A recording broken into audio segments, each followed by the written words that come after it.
If you ask most people, they would probably say that buying a house is more about timing the market, but it's not. It's about the timing of your life. Trying to time the real estate market just right is like trying to jump on a train that's moving while blindfolded. You might get lucky, but most likely you're going to end up standing on the platform waiting longer than you ever intended to, waiting for just the right time to jump. So instead of asking yourself, is now the perfect time? Ask, am I a place in my life that buying makes sense for me right now? That shift can change everything.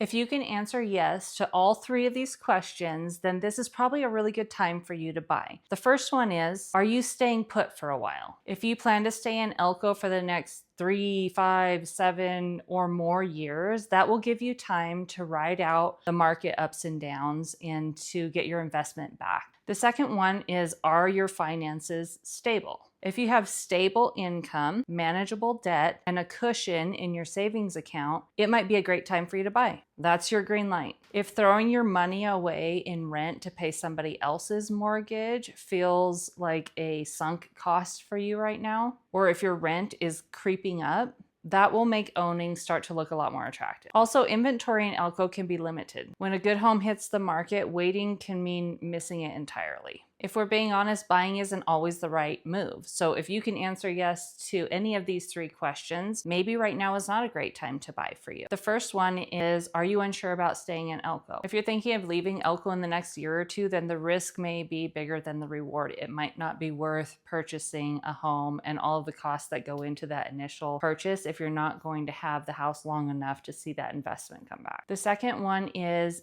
your financial picture tight? In other words, are your finances already stretched a little bit thin? Draining your savings and stretching your budget too thin will put you in a situation where you are unhappy that you bought a house because of all the financial pressure that it puts on you. And the third one is, are you banking on interest rates dropping soon? Here's the truth, waiting for rates to drop is a gamble. Yes, the rates might go down, but if they do, all of the buyers are going to come out and it's going to drive the cost of houses up. So you're basically trading one uncertainty for another. Here's the framework that I give my clients who are looking to buy a home. Are you financially ready? Do you plan to stay? And does the payment fit your lifestyle comfortably? If all of those are yeses, then it's probably a great time for you to buy. On the flip side, are you uncertain about your plans to stay? Do you need to strengthen your finances? Would buying create stress rather than stability in your life? Because the goal isn't just to buy a house, it's to create a situation where a home supports your life rather than complicates it. If you're trying to decide right now whether it is the right time for you to buy a house, I can help you run the numbers and look for real options in the Elko area. No pressure, no sales pitch, just some clear numbers to help you make a better decision.